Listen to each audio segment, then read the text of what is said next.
नमस्कार दोस्तों। आज हम अपने पुराने जो एपिसोड है उसको आगे बढ़ाते हुए चीन की क्रांति के बारे में चर्चा करेंगे। इसके पिछले वाले क्लास में हम लोगों ने देखा था कि चीन की क्रांति का शुरुआत क्यों हुआ था, जिसमें हम लोगों ने पढ़ा था कि पहला विदेशी शासकों के प्रति असंतोष, दूसरा सुधारों की असफलता और तीसरा चीन का जो उथल पुथल का स्थिति था वो। तो ये तीन कारणों को हम लोगों ने देखा था और आगे जो कुछ मुख्य कारण हैं उनका जो है अध्ययन हम इस वीडियो के माध्यम से करेंगे। ये जो होगा वो आपका फिनिशिंग वीडियो होगा, मतलब यहाँ वो जो सारे कारण हैं चीन की क्रांति के उसका हम एक एक करके अध्ययन करेंगे। अब जो चौथा कारण था, तो जैसा कि हम जानते हैं कि विश्व में कहीं भी कोई भी आंदोलन हो उसके जो चार पांच कारण हैं वो मुख्य कारण होते हैं किसी भी विद्रोह के। राजनीतिक कारण, आर्थिक कारण, धार्मिक कारण, तत्कालिक कारण, ये जो कारण हैं वो हर एक विद्रोह में आपको देखने के लिए मिलेगा ही मिलेगा। ये जो कारण है वो सर्वविदित कारण है। तो जो चौथा कारण था वो था आर्थिक कारण। अब आर्थिक कारण क्या था? तो भाई चीन का जो जनसंख्या था वो लगातार बढ़ रहा था। अब जब जनसंख्या बढ़ेगा तो लोगों को रोजगार का कमी होगा, लोगों का जो जीवन स्तर होगा उसको मेंटेन करने में परेशानी होगा। तो चीन का जनसंख्या तो लगातार बढ़ रहा था, लेकिन वहां की जो सरकार थी वो उन लोगों को सही से उनका जो जीवन स्तर है उसको सुधारने में भी मदद नहीं कर रही थी। मतलब जनसंख्या बढ़ रहा था, बेरोजगारी बढ़ रहा था, भुखमरी जो है वो बढ़ रहा था और राजा और रानी जो थी उनको आम जनता का जो एक कंडीशन है उस कंडीशन से इनको कोई मतलब नहीं था कि जो आम लोग हैं वो किस तरीके से जी रहे हैं। इसके साथ यहाँ 1911 ईस्वी में एक बाढ़ का सिचुएशन आता है जिसमें भी बहुत सारे लोग मारे जाते हैं। इसके साथ और भी जो प्राकृतिक प्रकोप है, प्राकृतिक आपदाएं जिसको हम बोल सकते हैं, जिसमें बाढ़ है, दुर्भिक्ष है, अकाल है, महामारी है, इन सारी चीजों को भी चीन के लोग जो थे वो फेस कर रहे थे। मतलब वहां ये सारे घटनाएं हो रही थी। इससे आम जो चीनी लोग हैं उनका जीवन स्तर बहुत बदतर हो गया था। और जैसा कि हम लोगों ने सबसे इसके पीछे वाले वीडियो में, पहले वीडियो में हम लोगों ने देखा था कि अगर राज्य में किसी प्रकार का ये जो प्राकृतिक आपदा आता है तो चीन का एक जो प्राचीन मान्यता था उसके अकॉर्डिंग ये लोगों का विश्वास था कि जब राजा भ्रष्ट हो जाए तो थियन का जो सिद्धांत था जिसके बारे में हम लोगों ने पिछले वीडियो में देखा था, जो भी मित्र वो वीडियो नहीं देखे हैं वो जाकर वहां देख सकते हैं। तो उस सिद्धांत के अकॉर्डिंग हम लोगों ने देखा था कि लोगों का ये विश्वास था कि थियन अपना मिंग राजा से वापस लेने का ये संकेत देते हैं। मतलब अगर राज्य में दुर्भिक्ष आ रहा है, अकाल पड़ रहा है, महामारी हो रहा है, तो इसका मतलब ये है कि राजा सही से काम नहीं कर रहा है और थियन जो कि एक तरीके से प्राकृतिक शक्ति जिसको कह सकते हैं कि वो अपना मिंग मतलब राज्यपत्र, राजाज्ञा जिसको कह सकते हैं, जो कि राजा को मिला है उनके द्वारा राजाज्ञा शासन व्यवस्था चलाने का, कि आप लोगों का जो कंडीशन है उसको सुधारिए, आप एक राजा के जैसा काम करिए, जन कल्याणकारी कार्य करिए जिससे लोग खुश हों या जिनका जीवन स्तर लोगों का सुधर सके। तो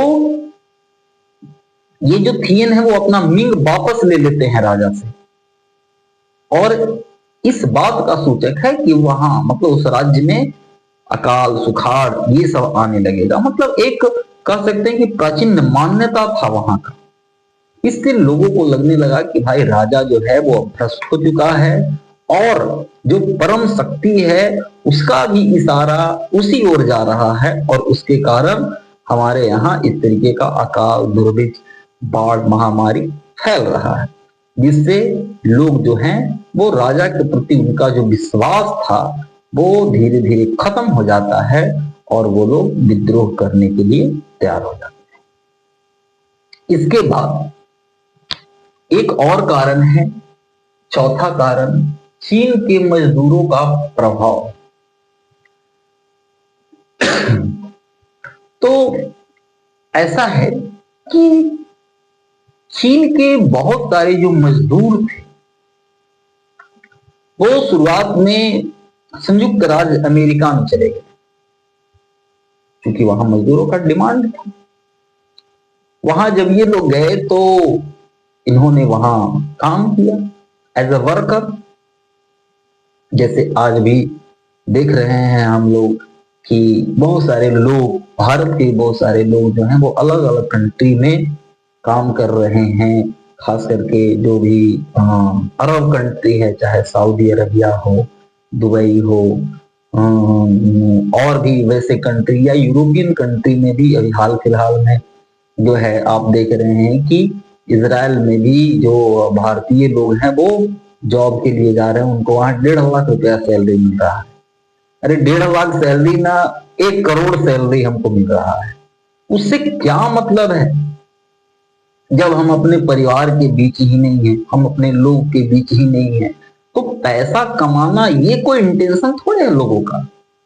अगर ये इंटेंशन होता कि सिर्फ पैसा कमाया जाए तो फिर परिवार का कोई कॉन्सेप्ट ही नहीं होता। अगर परिवार ही नहीं तो फिर पैसा कमा कर क्या करेंगे।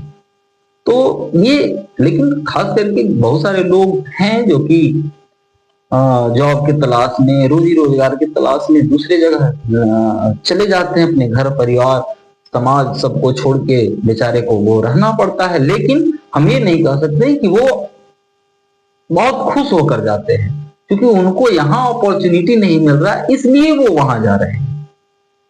तो उसी तरीके से चीन के जो मजदूर थे वो पहले संयुक्त राज्य अमेरिका में गए, लेकिन धीरे धीरे जब वहां संख्या बढ़ने लगा, स्टार्टिंग में तो जो दूसरी कंट्री के लोग हैं वो एज ए वर्कर बुलाते हैं, उनको जरूरत होता है तो बुलाते हैं, लेकिन जब उनको प्रॉब्लम क्रिएट होने लगता है तो फिर भगाना भी स्टार्ट करते हैं।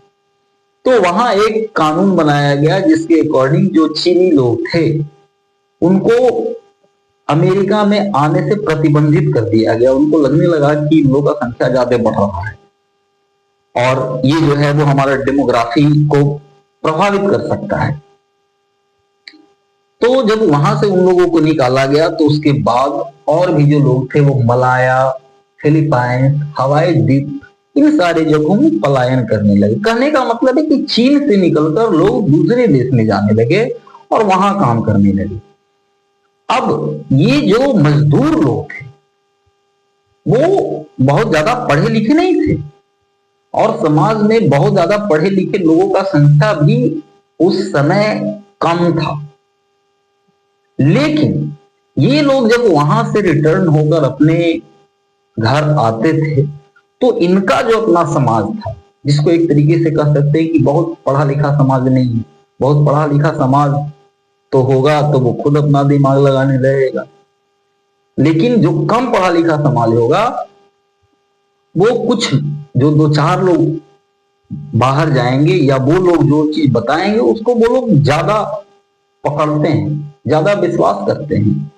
तो इस तरीके से ये लोग आकर जब चीन में अपने जो लोग थे उनको जब ये बताने लगे कि वहां जहां वो काम कर रहे थे वहां जो मजदूर हैं उनका स्थिति किस प्रकार का है, भाई वहां तो मजदूरों का स्थिति बहुत अच्छा है, उनका कंडीशन बहुत अच्छा है, यहाँ के अपेक्षा वहां बहुत सिस्टम जो है ठीक है, मजदूरों को बहुत अधिकार है, उनको सही वेतन मिलता है, वर्किंग आवर जो है उनका फिक्स है। तो यहाँ के जो मजदूर थे उनको लगने लगा कि भाई जब ये व्यवस्था मजदूरों के लिए, ये सुविधा और देश में हो सकता है, तो हमारे यहाँ भी इस तरीके का सुधार होना चाहिए। और इसके पहले हम लोगों ने ऐसा भी देखा था कि धीरे धीरे जो विदेशी प्रभाव था वो चीन के जनमानस में फैल रहा था। लोगों को लग रहा था कि भाई हमको भी जो है वो आधुनिकीकरण के दौर में जाना चाहिए, मतलब हम लोग को खुद जो है वो पश्चिमी सभ्यता का अनुसरण करके और खुद को और मॉडर्नाइज करना चाहिए, जैसा कि हम लोगों ने पिछले वीडियो में देखा था। तो इससे क्या हुआ कि चीन का जो एक बहुत बड़ा वर्ग था, मजदूर वर्ग, उसमें भी एक असंतोष की भावना जगी राजा के खिलाफ, या जो राजवंश है, राजशाही है, उसके खिलाफ। क्योंकि उनको लगा कि हमारा जो राजा है वो सही से काम कर नहीं रह रहा है, हम लोग के भलाई के लिए कोई काम नहीं कर रहा है, और ये लोग जो हैं वो राजतंत्र के विरोधी हो गए। अब पांचवा कारण है क्रांतिकारी प्रवृत्तियों का विकास। अब धीरे धीरे चीन में क्रांतिकारी जो प्रवृत्ति है उसका विकास हो रहा था। जैसा कि हम लोगों ने देखा कि बॉक्सर विद्रोह हुए, उसका मेन उद्देश्य क्या था? तो मेन उद्देश्य यही था कि जो विदेशी प्रभाव चीन में बढ़ रहा था, चीन को जो बार बार विदेशी लोगों के द्वारा नीचा दिखाया जा रहा था, इससे वहां रह रहे जो क्रांतिकारी लोग थे उनके सम्मान को बड़ा धक्का लग रहा था। उनको लग रहा था कि भाई ये छोटा छोटा देश जो है वो आकर हमको इस तरीके से बेइज्जत कर रहा है, हमारा एरिया कब्जा कर रहा है, हमारे ऊपर नियम कानून थोप रहा है, हमारे रिसोर्सेज का अपने तरीके से यूज कर रहा है, और हमारा राजा और रानी जो है वो इसके लिए कुछ कर नहीं रहा है। 1905 में जो रसिया और जापान का युद्ध हुआ, इससे भी क्रांतिकारी लोग प्रेरित हुए। तो ये जो क्रांतिकारी लोग थे उनको लगने लगा किसी न किसी हद तक कि जब तक राजतंत्र है चीन में तब तक चीन का विकास नहीं हो सकता है। इसी क्रम में एक व्यक्ति हैं जिनका नाम है डॉक्टर सन यात सेन। इसके बारे में हम लोग विस्तृत रूप में एक वीडियो में विस्तृत रूप में डॉक्टर सन यात सेन के बारे में पढ़ेंगे, क्योंकि एग्जाम में हमेशा एक क्वेश्चन आता है कि डॉक्टर सन यात सेन की उपलब्धियों का मूल्यांकन करें। तो डॉक्टर सन यात सेन के लिए एक अलग से वीडियो आएगा। अभी जो है फिलहाल हम उनका थोड़ा सा झलक देख लेते हैं। तो ये जो डॉक्टर सन यात सेन थे, उन्होंने सिंग चुंग हुई नामक पार्टी बनाई। अब ये पार्टी इन्होंने कहां बनाई? तो ये हवाई द्वीप में इन्होंने एक पार्टी बनाई जिसका नाम था सिंग चुंग हुई चीनी पुनरुद्धार समाज। बाद में ये जब हांगकांग आए तो यहां भी उस पार्टी का एक जो शाखा है वो स्थापित किया गया, और इस पार्टी के माध्यम से जो चीनी लोग थे उनके अंदर जागरूकता पैदा किया गया, जन भावना को इकट्ठा करने का प्रयास किया गया, लोगों को इसके लिए तैयार किया जाने लगा कि भाई उनको बताया जाने लगा कि देखो किस तरीके से ये जो राजतंत्र है वो हमारे लिए अनुपयोगी साबित हो रहा है। तो एक तरीके से कह सकते हैं कि सन यात सेन ने लोगों को इकट्ठा करना शुरू किया विद्रोह के लिए, और वो उन्होंने सिंग चुंग हुई नाम की पार्टी का गठन किया। अब क्या होता है कि पहले 1901 ईस्वी में जो कुछ छात्र होते हैं वो ये डिमांड करते हैं कि जितने भी प्रांतीय गवर्नर हैं, जैसे चीन जो था वो क्या था कि राजतंत्र तो वहां था ही, लेकिन चीन 18 प्रांत में डिवाइड था, और अलग अलग प्रांत में अलग अलग प्रांताध्यक्ष थे जो एक तरीके से कह सकते हैं कि राजा के प्रति उनका जो विश्वास था वो सिर्फ नाम मात्र का था, मतलब अपने आप में वो एक स्वतंत्र शासक के रूप में काम करते थे, लेकिन उनके ऊपर राजा का एक पावर था, जो कि राजत्व का सिद्धांत था। उसके अकॉर्डिंग ये लोग कहीं ना कहीं उस राजत्व के सिद्धांत से जुड़े हुए थे। लेकिन वहां ये डिमांड किया गया कि जितने भी प्रांतीय अध्यक्ष हैं, मतलब प्रांत के जो भी शासक हैं, वो केंद्रीय सरकार के विरुद्ध विद्रोह करें और केंद्र सरकार को ये बताए, समझाए कि भाई आप जो है इस तरीके का सुधार करिए, नहीं तो हम लोग जो है वो आपकी सत्ता को उखाड़ फेंकेंगे। और उन विद्रोही लोगों को डॉक्टर सन्यात सेन का भी समर्थन मिला। फिर 1905 ईस्वी में थुंग मिंग हुई नाम की पार्टी का निर्माण किया गया। यही जो स्टूडेंट लोग थे, उन्होंने थुंग मिंग हुई पार्टी का निर्माण किया, जिसमें 18 में से 17 प्रांत के जो लोग थे, मतलब प्रांताध्यक्ष थे, वो इनके सपोर्ट में आ गए।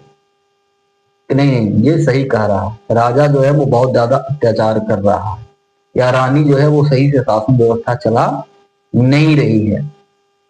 तो इस तरीके से 18 में से 17 जो लोग थे वो इनके पक्ष में आ गए, और कहता है कि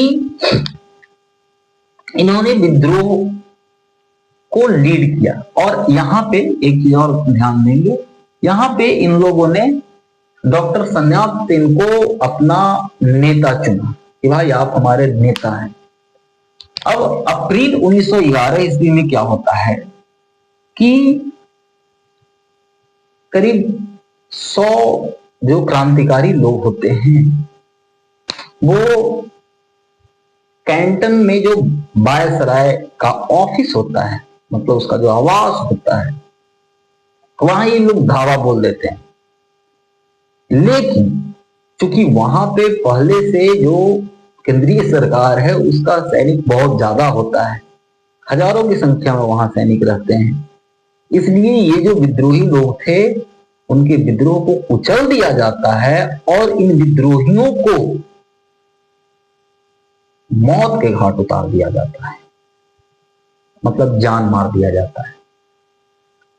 इससे जो क्रांतिकारी लोग थे वो और ज्यादा गुस्सा हो गए, और ये जो घटना है उसे बृहत्तर वीरों का बलिदान के नाम से जाना जाता है।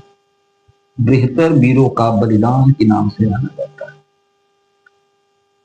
अब ऐसा जो घटना है वो आपको और भी जैसे क्रांति में मिलेगा।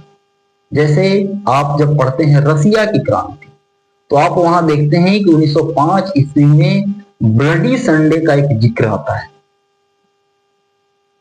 जिसमें जो जार है वो कुछ निहत्थे लोगों पे गोलियां चलवा देता है, जिसमें बहुत सारे लोग मारे जाते हैं। भारत में अगर देखेंगे तो जलियांवाला बाग नरसंहार है। तो इसी तरीके का, और ये सारा का सारा जो चीज है, जैसे 1905 का जो ब्लडी संडे, खूनी रविवार, भारत में जलियांवाला बाग नरसंहार, और ये बृहत्तर वीरों का बलिदान, ये सारे के सारे कुछ ऐसे टर्निंग पॉइंट हैं जो कि आंदोलन को और तेज कर देते हैं, लोगों का जो गुस्सा है उसको और बढ़ा देते हैं। तो इस तरीके से यहाँ जो लोग हैं, खास करके जो क्रांतिकारी लोग हैं, वो और ज्यादा गुस्सा हो जाते हैं और उनको लगता है कि सरकार तो एकदम निर्दयी हो गया है, सरकार को तो जनता का कोई मतलब ही नहीं है, जनता को ये मार रहा है। अरे ठीक है, विद्रोह किया था, जब वो लोग पकड़े गए थे उनको सजा दिया जा सकता था, जेल में डाला जा सकता था, या और कुछ सजा दिया जा सकता था, लेकिन उन लोगों को जान मार दिया। तो ये भी जो है वो विद्रोह का एक कारण बना। अब इसका तत्कालिक कारण क्या था? तो कहता है कि तत्कालिक कारण में पिकिंग की केंद्रीय सरकार के विरुद्ध प्रांतीय शासकों में विरोध। अब हम यहां देख रहे हैं कि 18 में से 17 तो पहले ही इसके खिलाफ थे। लेकिन एक और कारण था जिससे पीकिंग का जो केंद्रीय सरकार था उसके प्रति जो प्रांतीय शासक थे उनमें असंतोष था। वो असंतोष क्या था? तो वो असंतोष था रेलवे का नेटवर्क। इस समय चाइना में रेलवे का विस्तार किया जा रहा था, रेलवे को बढ़ाया जा रहा था। अब ये रेलवे का जो विस्तार किया जा रहा था वो ये सोचकर नहीं किया जा रहा था कि इससे जो चाइना के जो लोग हैं उनका भला होगा। जैसे भारत में भी रेलवे का विस्तार किया गया था, आप पढ़े हैं। और ये जो रेलवे का विस्तार किया गया था वो भारतीय लोगों के भलाई के लिए नहीं किया गया था। वैसे ही चाइना में भी जो ये रेलवे का विस्तार किया जा रहा था वो चाइनीज लोगों के भलाई के लिए नहीं किया जा रहा था, बल्कि जो साम्राज्यवादी शासक थे, साम्राज्यवादी ताकतें थी, वो इसका विस्तार अपने फायदा के लिए कर रहे थे। जैसे भारत में आप लोग देखते हैं कि 1856 में रेलवे का जो है वो सबसे पहले चला था मुंबई टू ठाणे, शायद लॉर्ड डलहौजी के शासनकाल में। तो उसके पीछे अंग्रेजों का इरादा था कि हमारा जो कच्चा माल है वो हमारा कारखाना तक आसानी से उसको पहुंचाया जा सके, जो सामान फिनिश्ड गुड है उसको देश के अलग अलग पार्ट में आसानी से बेचने के लिए पहुंचाया जा सके। अगर कहीं विद्रोह होता है तो सैनिक का जो मूवमेंट है उसको तेज करने के लिए रेलवे का उपयोग किया जा सके। तो इस तरीके का जो उनका इंटेंशन था वही इंटेंशन यहां भी था। वो भी चाइना में अपना जो नेटवर्क है उसको बढ़ाना चाहते थे। यहां तक तो ठीक था। अब दिक्कत ये था कि जो प्रांतीय शासक थे वो चाहते थे कि रेलवे का जो ठेका है वो हमको मिलना चाहिए। मतलब अलग अलग जहां जहां प्रांत में रेलवे का विस्तार हो रहा है तो जिस भी प्रांत में वो रेलवे का विस्तार होगा उस एरिया का जो ठेका है वो उस प्रांत के शासक को, प्रांतीय शासक के अधीन में वो रेलवे का निर्माण है। लेकिन केंद्रीय सरकार जो है वो प्रांतीय शासकों को उसमें हिस्सेदारी नहीं देना चाहता था। वो चाहता था कि ये सारा का सारा जो ठेका है वो हमारे अकॉर्डिंग हो, और इसके लिए जो विदेशी कंपनियां थी उनको ठेका दिया जा रहा था। इससे जो प्रांतीय शासक थे उनके बीच एक असंतोष का भावना पैदा हो,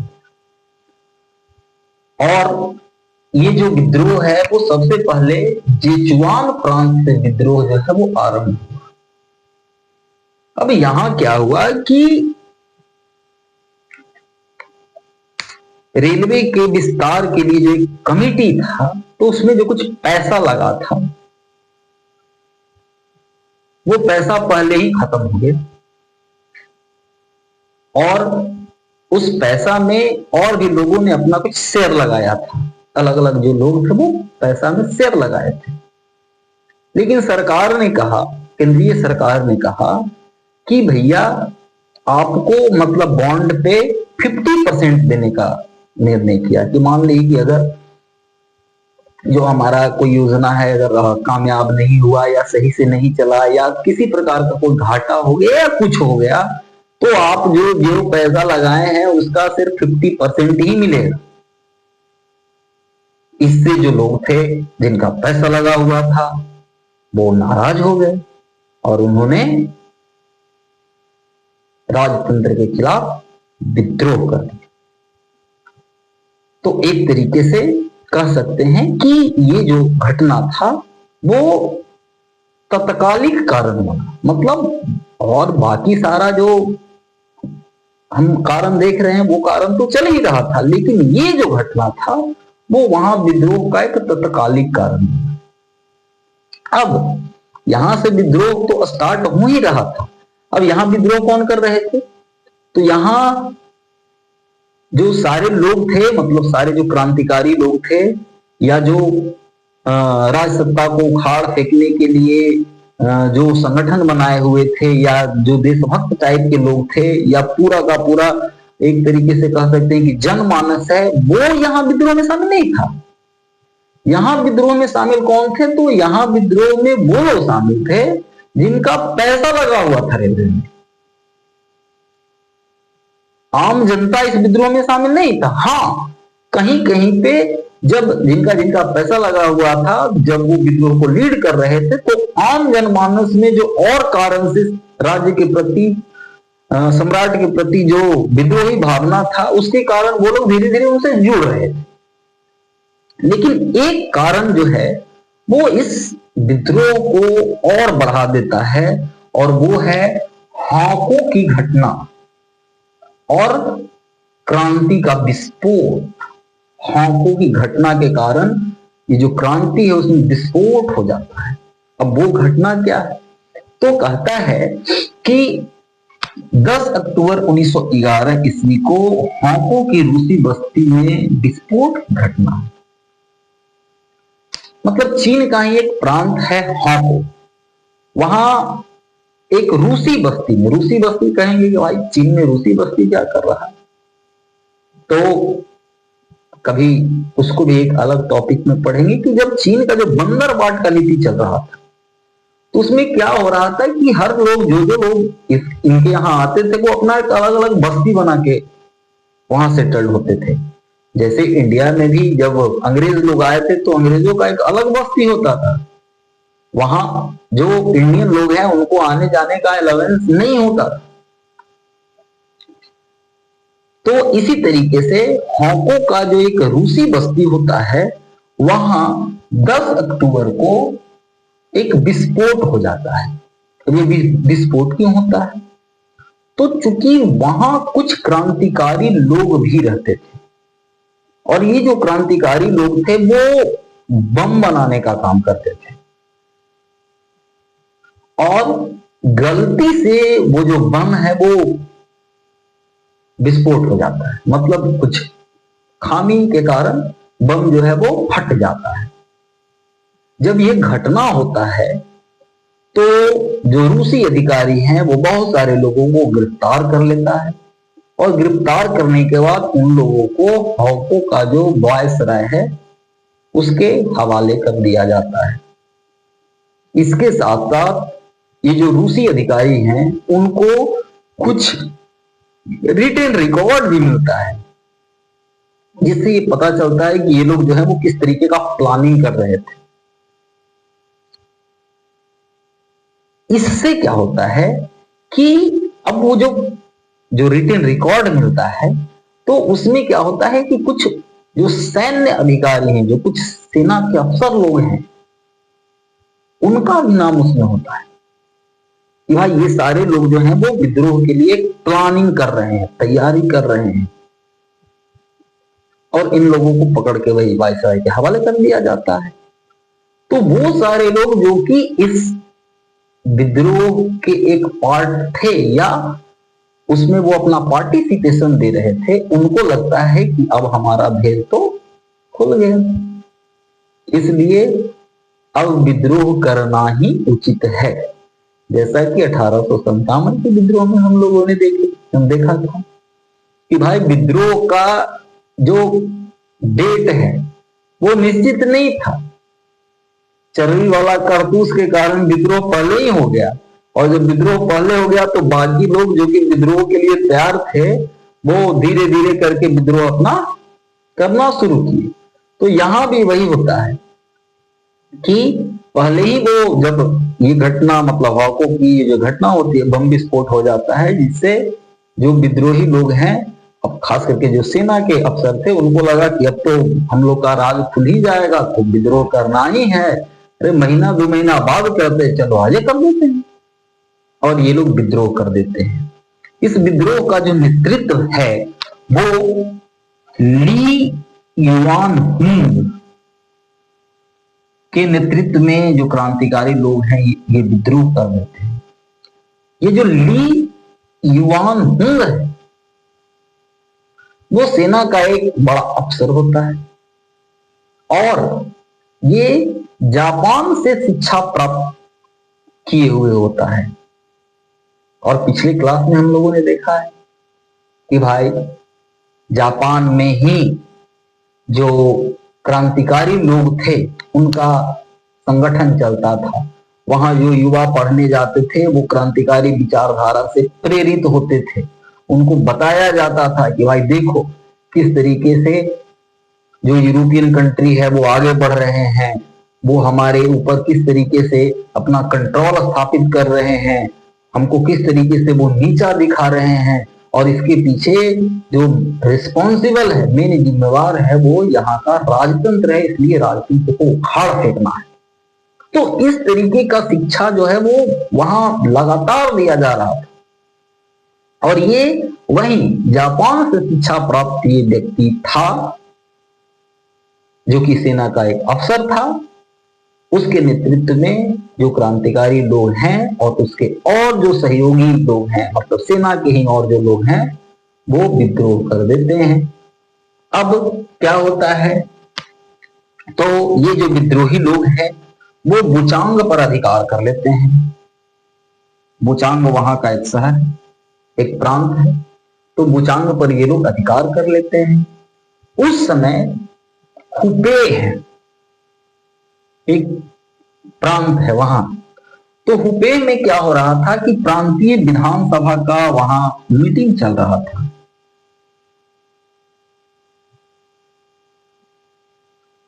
जब हुपे में प्रांतीय विधानसभा का मीटिंग चल रहा था, उन लोगों को ये जानकारी मिला कि आंदोलन तो स्टार्ट हो गया है, बुचांग पर अधिकार भी कर लिया गया है।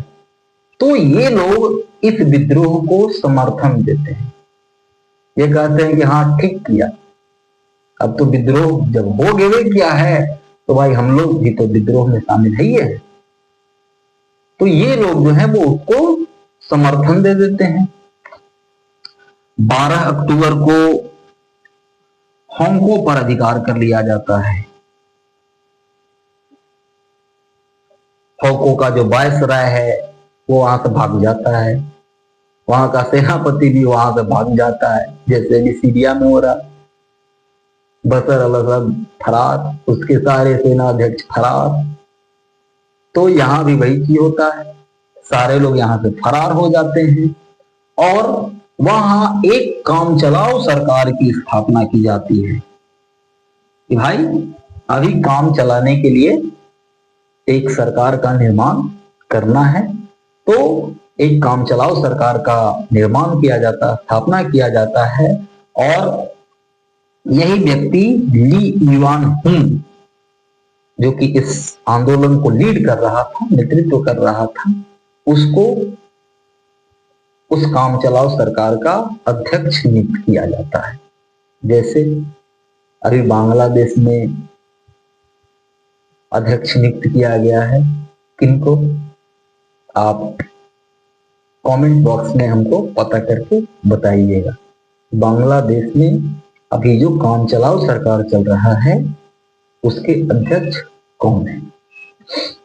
फिर देखते ही देखते बुचांग, हैनयांग और हांगकांग पर जो विद्रोही सैनिक होते हैं वे कब्जा कर लेते हैं और जो मध्य चाइना है उसका एक बहुत बड़ा जो पार्ट है वो विद्रोहियों के कब्जे में चला जाता है। तो इस तरीके से हम लोगों ने देखा कि विद्रोह के कौन कौन से कारण थे। अब हम आगे देखेंगे कि विद्रोह किस प्रकार से आगे बढ़ता है। अभी हमने देखा कि बुचांग, हैनयांग और हांगकांग पर अधिकार हुआ, तो बाकी और जगहों में विद्रोह जो है वो किस तरीके से फैलता है, विद्रोही जो है किस तरीके से अलग अलग और भी जो शहर है या प्रांत है वहां अपना वर्चस्व स्थापित करते हैं। इसी क्रम में हम दो और जो इम्पोर्टेंट व्यक्ति हैं उनके बारे में पढ़ेंगे। एक तो आपको बताया डॉक्टर सन्यासी सेन और दूसरा एक व्यक्ति हैं सी काई करके, ठीक है ना। तो उनके बारे में भी हम लोग नेक्स्ट वीडियो में पढ़ेंगे। बस आप लोग जो है वो लगातार हमारे साथ जुड़े रहें, ताकि इतिहास का जो भी टॉपिक होगा वो हम आपको विस्तृत तरीके से बताने का काम करेंगे, ताकि आपको ये अच्छे से समझ में आए और किसी भी एग्जाम में अगर इस टॉपिक से रिलेटेड कोई क्वेश्चन आता है तो आप उसको बहुत अच्छे से बना सकें। तो चलिए ठीक है, फिर हम मिलते हैं नेक्स्ट वीडियो में। तब तक के लिए धन्यवाद वीडियो देखने के लिए। और जिन लोगों ने अपना मूल्यवान समय दिया उसके लिए उनको धन्यवाद। नमस्कार। Thank you.